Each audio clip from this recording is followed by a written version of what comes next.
सर्व श्रोते हो, रामकृष्ण गोविंद. स्कंध तिसरा, अध्याय 29 आणि विषय आहे भक्तीचं मर्म आणि काळाचा महिमा. यापैकी आपण आजच्या प्रवचनात भक्तीचं मर्म या विषयावरती या अध्यायात काय सांगितलंय ते जरा बघू. तरुणांसाठी विषय आहे हो, तरुणांसाठी हा विषय शालेय अभ्यासक्रमात, कॉलेजच्या अभ्यासक्रमात आला पाहिजे. मुलांना, शालेय 10वीच्या मुलाला, इंजिनिअरिंग, मेडिकल, CA विद्यार्थ्याला आणि सांसारिक गृहस्थाला हा विषय समजला पाहिजे. प्रश्न काय विचारलाय बघा. सुरुवातीलाच पहिल्या श्लोकात देवहूतीने भगवान कपिलांना प्रश्न विचारलाय, प्रभो, प्रकृती, पुरुष आणि महत्त्ववादींचे जे लक्षण सांख्यशास्त्रात सांगितले आहे, तसेच ज्या शास्त्राने त्याचे वास्तविक स्वरूप वेगळे वेगळे जाणले जाते आणि भक्तियोग हे ज्याचे प्रयोजन आहे, ते शास्त्र आपण मला कथन केले. आता प्रश्न काय आहे बघा. आता भक्तियोगाचा मार्ग मला विस्तारपूर्वक सांगा. भक्तियोगाचा मार्ग विचारलेला आहे, जो आचरणाचा आहे. भगवंतांची पूजा मी तुम्हाला भागवताच्या आधारानं अधिकारवाणीने सांगतो. ज्येष्ठ नागरिकांनो आणि ज्येष्ठ नागरिकांचं अनुकरण बघून करणारी तरुण मंडळी, त्यांना मी सांगतो, तुम्ही ज्या पद्धतीने भगवंतांची पूजा करता तशी पूजा नाही केली तरी चालेल, असं कोणी तुम्हाला सांगणार नाही. प्रत्येक घरात वादाचा विषय आहे. देवपूजा हल्लीची मुलं करत नाहीत, सांसारिक मुलं करत नाहीत. मी तुम्हाला या अध्यायाच्या आधारे सांगतो, तुम्ही मुलांनो, तरुणांनो, सांसारिकांनो, पूजा एक वेळ नाही केली तरी चालेल, पण भगवंतांची पूजा खरी कोणती आणि कोणत्या पूजेने भगवंत प्रसन्न होतात ते तुम्हाला मी सांगणार आहे.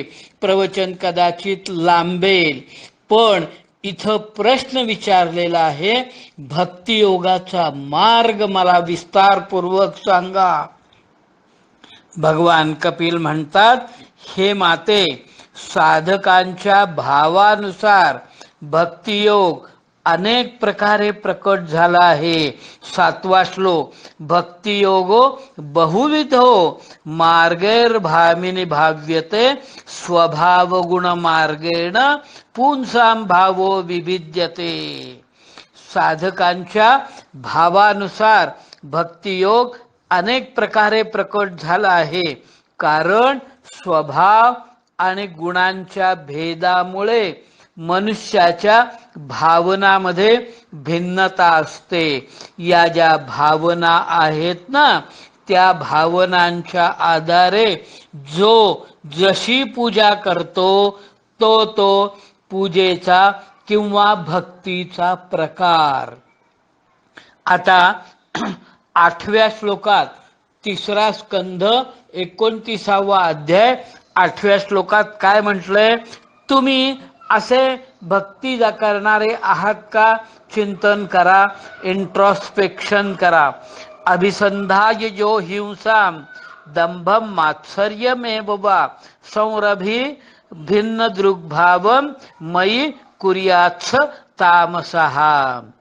प्राणी व ईश्वर यांच्यात भेद पाहणारा जो क्रोधी पुरुष हृदयात हिंसा, दंभ आणि मत्सर असा भाव ठेवून माझ्यावर प्रेम करतो तो माझा तामस भक्त होय. हिंसेनं का होईना, दंभानं का होईना, मात्सर्य भावाने का होईना, पण भगवंतांच्यावर प्रेम करणं योग्य नाही, पण त्याला भक्तीचा तामस भक्त म्हटलेला आहे. आता पुढं विषयानभिसंधाय यश ऐश्वर्यमेव वा अर्चादा वर्चयेद्यो मां पृथक भाव स राजसहा. जो पुरुष विषय यश आणि ऐश्वर्य मिळवण्याच्या कामनेने प्रतिमा इत्यादी मध्ये भेदभाव बाळगून माझे पूजन करतो तो राजस भक्त होय.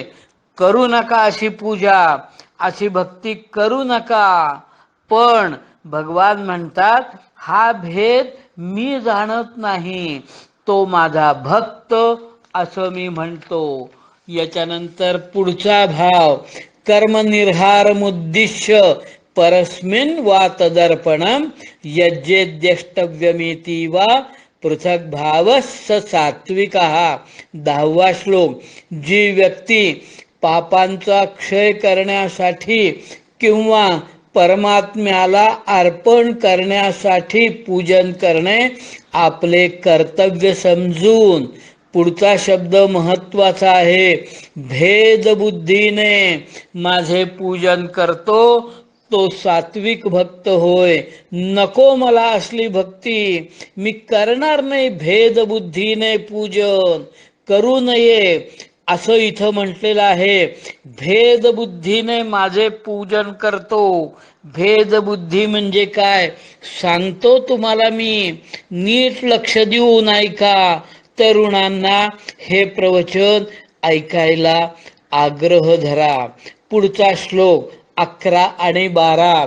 मद्गुण श्रुती मात्रेण मयि सर्व गुहाशये मनोगतिरविच्छिन्ना यथा गंगाभसोंबुधौ लक्षणं भक्तियोगस्य निर्गुणस्य युदाहृतम अहेतुक्य व्यवसिता या भक्ती पुरुषोत्तमे.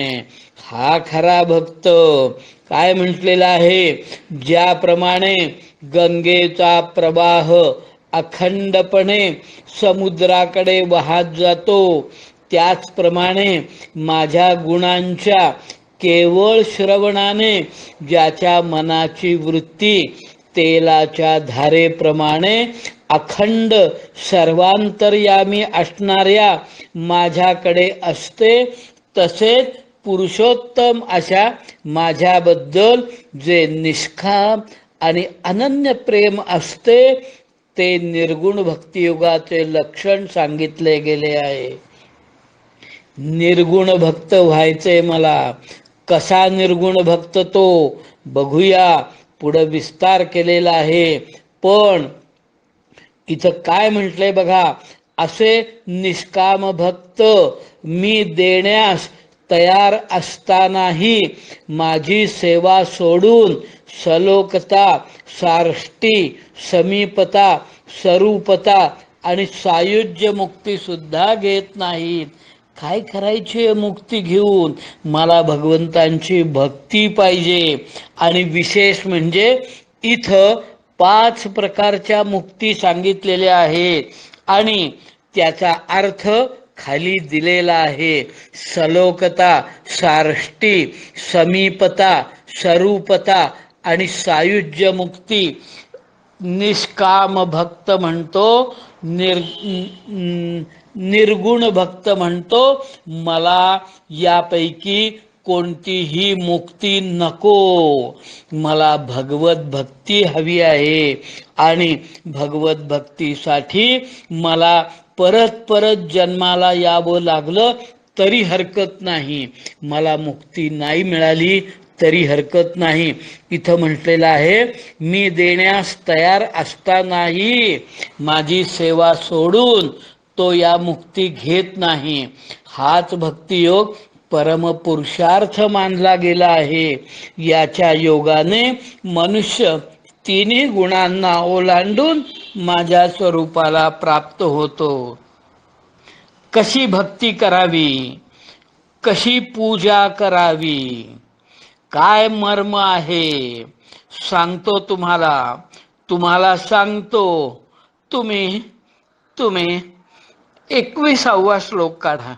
21वा. काय आणि तुमची तक्रार असते हो की मला संस्कृत येत नाही. मी तुम्हाला हा 21वा श्लोक वाचून दाखवतो, जो सगळ्या सगळ्या सगळ्या शास्त्राचं मर्म आहे. धुंडाळून धुंडाळून काढून जर कुठल्या एका श्लोकात त्याचं मर्म साठवलेलं असेल तर तो हा श्लोक आहे. बघा तुम्हाला संस्कृत समजतं का.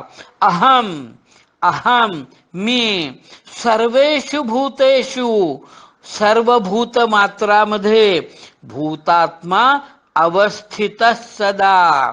भूत आत्मा सर्व भूतांचा आत्मा म्हणून अवस्थित सदा सदा उपस्थित आहे. एक घोष वाक्य आहे. अहम सर्वेषु भूतेषु भूतात्मावस्थित सदा तमवज्ञाय माम मर्त्यः कुरुतेर्चार विडंबनम. बघा मी भगवान म्हणतात मी आत्मरूपाने सर्व जीवामध्ये राहतो. कोरून ठेवा हो, कोरून ठेवा. अगदी तुम्ही सुरी घेऊन हृदयावर कोरलत तरी हरकत नाही. इतका महत्वाचा शब्दशः घेऊ नका, पण याचा भावार्थ लक्षात घ्या. भगवान म्हणतात मी आत्मरूपाने सर्व जीवामध्ये राहतो. त्या मज परमात्म्याचा अनादर करून जे प्रतिमा रूपातच माझी पूजा करतात त्यांची ती पूजा म्हणजे केवळ देखावा होय. नीट ऐका. मी आत्मरूपाने सर्व जीवांमध्ये राहतो. त्या मज परमात्म्याचा अनादर करून परमात्मा भगवंत परमेश्वर सत्य तत्व ईश्वर कुठं आहे. प्रत्येकात आहे. त्या भगवंतांचा अनादर करून प्रतिमा रूपातच त्यांची पूजा करायची. ह्याला पूजा म्हणजे केवळ देखावा होय. पुढच्या श्लोकात म्हटलेलं आहे यो माम सर्वेषु भूतेषु संतमात्मनमीश्वरम हित्वार्चा भजते मौढ्यात भस्मन्येव जुहोति सहा. किती स्पष्ट सांगायचं हो तुम्हाला.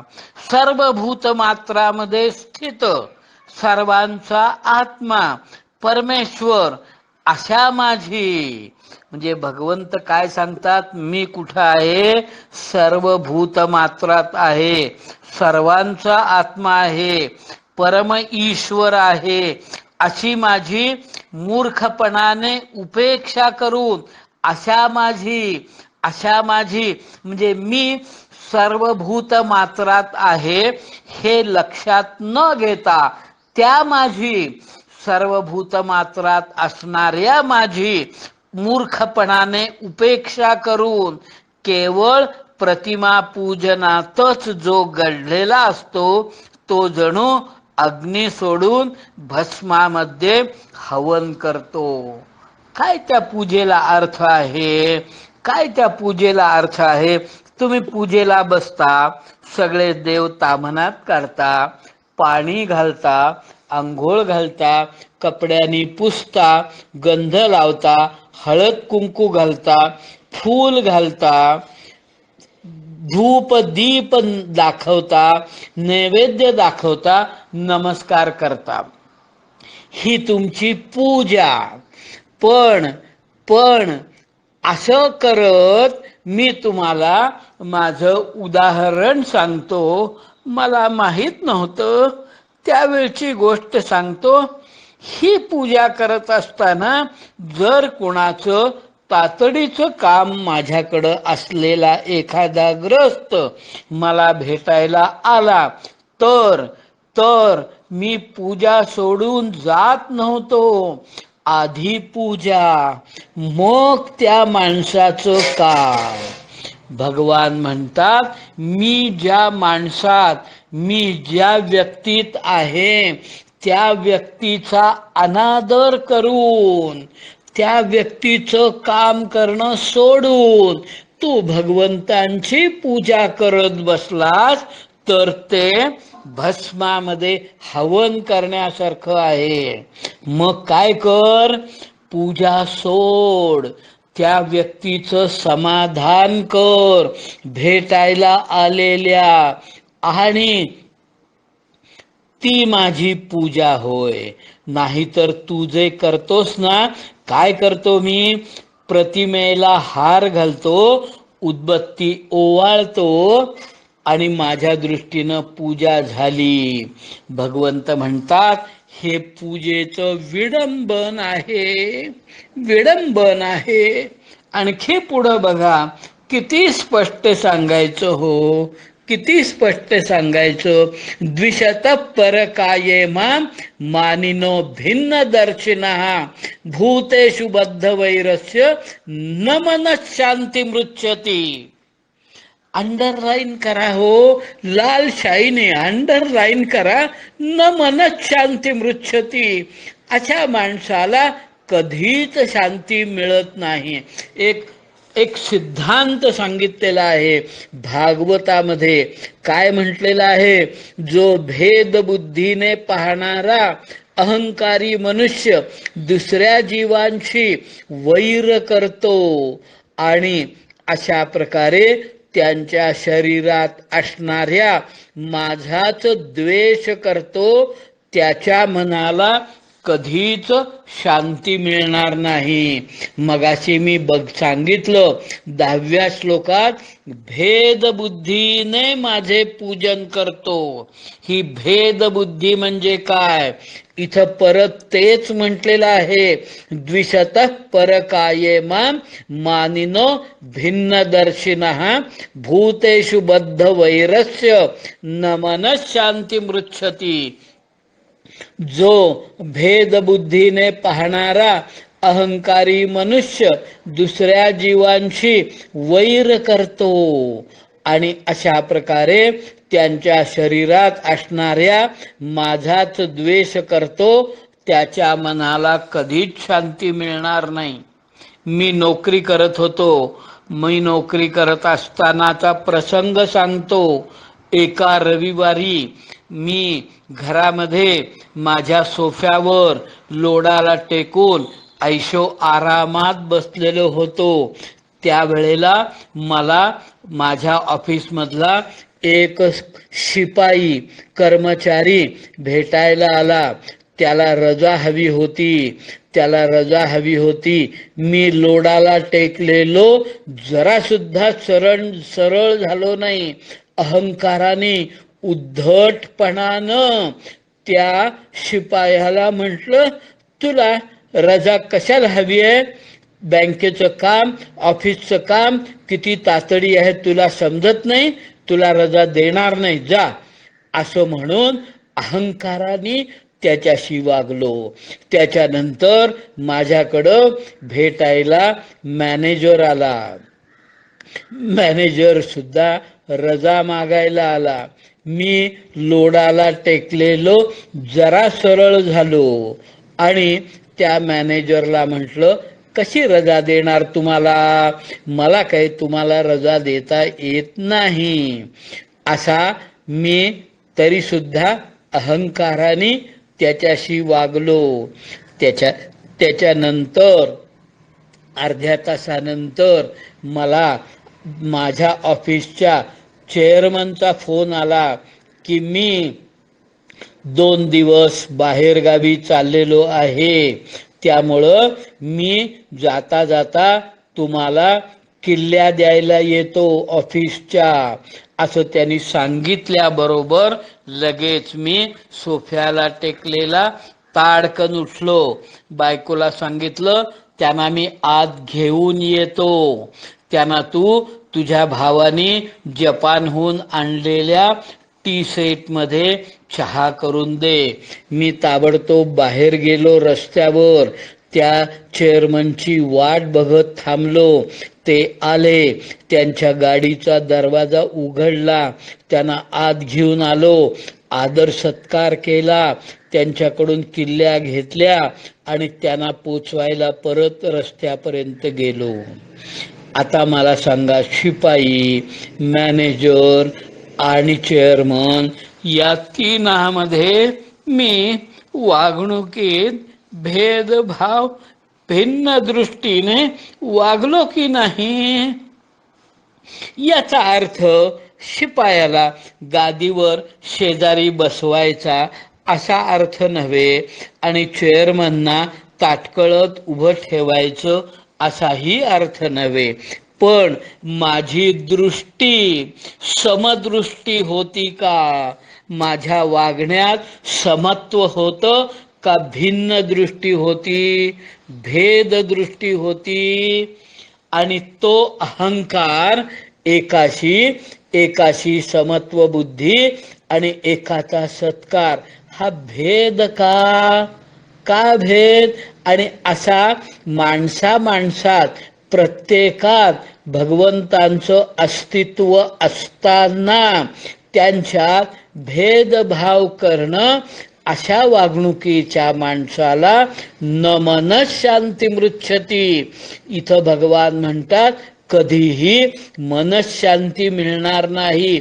मला आधी बेसिकली प्रत्येकाच्या हृदयातील, प्रत्येकाच्यातील परमात्म्याचं दर्शन करण्याची किंवा त्या प्रत्येकात परमात्मा आहे या दृष्टिकोनातून त्याच्याकडे बघण्याची दृष्टी माझी आहे का? माझ्या दारात आलेला एखादं, उदाहरणार्थ मी स्टेनलेस स्टीलचं कुठल्या तरी कंपनीचं कपाट घेतलं. ते कपाट घेऊन एक बैलगाडीवाला माझ्या घरी आला. त्यांनी आणि त्याच्याबरोबरच्या मदतनीसांनी ते कपाट उतरवून आत आणलं. मोठं श्रमाचं काम केलं. परंतु मी त्याच्याकडे बैलगाडीवाला या तुच्छतेने बघत होतो आणि तसा वागत होतो अहंकाराने. पण मी त्या बैलगाडीवाल्याच्या सुद्धा अंतरंगात तेच भगवंत आहेत जे माझ्यात आहेत. या दृष्टीने त्याला बसवून एक तांब्याभर पाणी भांड आणि एखादा गुळाचा खडा असा द्यायला काय हरकत आहे? तो मेहनत करतो, 50 रुपये मागतो.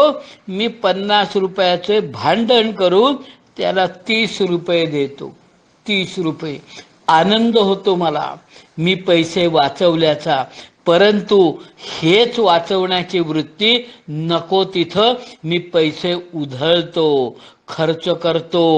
अहो, स्कूटरमध्ये पेट्रोल भरताना मस्ती असते माझ्या अंगात. पूर्ण भरतो पेट्रोल आणि स्कूटर वाटेल तशी फिरवतो. पण त्या बैलगाड्यावाल्याला त्याच्यातला भगवंत ओळखून 20 रुपये जास्त द्यायला नाही.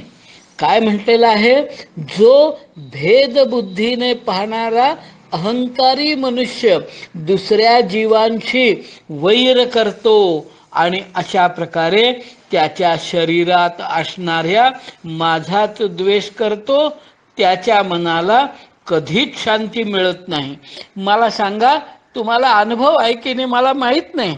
तुम्ही जर 7:30, 8, 8:30च्या सुमारास हायवेवरून प्रवास करत असाल आणि तुम्हाला वाटेत एक जेवणासाठी थांबायचं हॉटेल दिसलं ना, तर रस्त्यावरती हातात एक सिग्नलचा एक बार घेऊन एक माणूस उभा असतो आणि तो आत्या आत्या आत्या असं म्हणून सगळ्यांना बोलवत असतो. कधी तुम्हाला त्याला 20 रुपये द्यावे आणि तो जे उभा असतो सतत लोकांना बोलावतो, ज्याला 2 वेळच्या जेवणाची भ्रांत आहे त्याला पैसे द्यावे असं वाटत नाही. तुम्ही आज भरपूर पैसे खर्च करून जेवता, पण बाहेरच्या माणसाला 20 रुपये देणं तुम्हाला योग्य वाटत नाही. माझी सवय तुम्हाला सांगतो, या भागवतामुळं मला काय सवय लागली ते सांगतो. मी नेहमी कुठल्याही कारणाकरता गाडीतून प्रवास करताना त्या दिवशी सकाळी प्रथम मिरजेतलं एक ठराविक जिलबीचं दुकान आहे, तिथून पाव किलो जिलबीची 8 पाकिटं घेतो. 8 पाकिटं, पाव किलो जिलबी भरपूर येते. आणि माझं आणि त्या ड्रायव्हरला सांगून ठेवलेलं असल्यामुळं त्याचं सतत रस्त्यावरती लक्ष असतं की त्यातलं हे पाकिट कुणाला द्यायचं, कोण गरजू आहे, कुणाला त्याची अपूर्वाई आहे. आम्ही हे धुंडाळत जातो आणि जिलबी दुसरे दिवशी टिकते. त्या दिवशी सगळी संपली नाही तर परत येताना पण अशी वेळ कधी आलेली नाही. नजर जर असेल ना तर गरजू माणूस दिसतो आणि आणि त्याला पाव किलो जिलबीचं पाकिट दिल्यानंतर कधीतरी तुम्ही असा अनुभव घ्या आणि त्याच्या चेहऱ्यावरची प्रसन्नता बघा, त्याला काय वाटतं बघा. आणि याच्या चेहऱ्यावर जे असतं ना, खड्ड्यात काम करत होता हो एक माणूस, बाजूला रस्त्याचे खड्डे खणण्याचं काम चाललं होतं. एक माणूस भर 12 वाजता उन्हात काम करत होता. आम्ही गाडी तिथं थांबवली, त्याला पाव किलो जिलबीचं पाकिट दिलं. त्याच्या चेहऱ्यावरची प्रसन्नता म्हणजे भगवंत प्रसन्न झाले. काय करायचे मला सांगा, पंचामृती पूजा करून? भगवान म्हणतात हे भस्मामध्ये हवन केल्यासारखं आहे, त्याच्यापेक्षा ही पूजा करतो, त्या पूजेनं मी प्रसन्न होईल. पुढं सांगतो, अजून विषय संपलेला नाहीये. म्हणून ते काय म्हणतात, अहमुच्छा वचैर्द्रव्यैहि क्रियोत्पन्न या नघे नैव तुष्येर चितोर छाया भूतग्रामावमानिनः. हे माते, जो दुसऱ्या जीवांचा अपमान करतो आणि श्रेष्ठ कनिष्ठ पदार्थांनी माझ्या मूर्तीचे पूजन करतो, त्याच्यावर मी प्रसन्न होत नाही. आता काय सांगायचं, हे माते, जो दुसऱ्या जीवांचा अपमान करतो, करता अपमान तुम्ही तुमच्या वागणुकीने आणि पूजा करता गंधाचं काय मार्जन करायचं. गंधोदक स्नानम समर्पयामी, शुद्धोदक स्नानम समर्पयामी, उष्णोदक स्नानम समर्पयामी. दुधाचं स्नान, दह्याचं स्नान, साखर, मध, केळ काय करायचे हो घेऊन? भगवान म्हणतात त्याच्यावर मी प्रसन्न होत नाही. मनुष्याने आपल्या धर्माचे अनुष्ठान करीत तोपर्यंतच मज ईश्वराची प्रतिमा आदीमध्ये पूजा करीत राहावे, जोपर्यंत त्याला आपल्या हृदयात तसेच सर्व प्राणी मात्रात स्थित असलेल्या परमात्म्याचा अनुभव येत नाही. एकदा का हा अनुभव आला ना की प्रत्येकाच्या हृदयात आणि माझ्या हृदयात असलेले एकच आहेत भगवंत. त्यामुळं कुणाशीही वागणूक ही माझी भगवंतांच्याशी वागणूक आहे. या दृष्टिकोनातून मी जर प्रत्येकाशी वागायला लागलो आणि हा जर दृष्टिकोन ठेवला, भगवान म्हणतात माझी पंचामृती षोडशोपचार पूजा करू नकोस, मी त्याने प्रसन्न होत नाही. जी व्यक्ती आत्मा आणि परमात्मा यांच्यामध्ये थोडे सुद्धा अंतर आहे असे समजते, त्या भेददर्शी व्यक्तीला मी मृत्यूरूप मोठे भय उत्पन्न करतो. म्हणून म्हणून तिसरा स्कंध 29वा अध्याय 27वा श्लोक, अथ मां सर्वभूतेषु भूतात्मानं कृतालयम् अर्हयेत दानमानाभ्याम मैत्र्याभिन्नेन चक्षुषा. म्हणून सर्व प्राण्यांमध्ये घर करून त्या प्राण्यांच्याच रूपात असलेल्या मज परमात्म्याचे यथायोग्य दान मान मैत्रीपूर्ण व्यवहार आणि समदृष्टी याद्वारे पूजन केले पाहिजे. भगवंतांचे पूजन म्हणजे माझा ज्याच्याशी संबंध येतो त्याच्यातील भगवंतांचं पूजन, त्या व्यक्तीचं पूजन. पण त्या समोर असलेल्या व्यक्तीचं पूजन म्हणजे यथायोग्य दान, यथायोग्य मान, मैत्रीपूर्ण व्यवहार आणि समदृष्टी याद्वारे पूजन केले पाहिजे. तुम्हाला अधिक स्पष्ट सांगतो, काढा. तरुणांना हे ऐकायला लावा, आग्रहानं ऐका म्हणून सांगा. तुम्ही 4, 11, 13 काढा. स्कंध 4 अध्याय 11वा आणि श्लोक 13वा काढा. तिथं याबद्दल काय स्पष्टीकरण दिले बघा.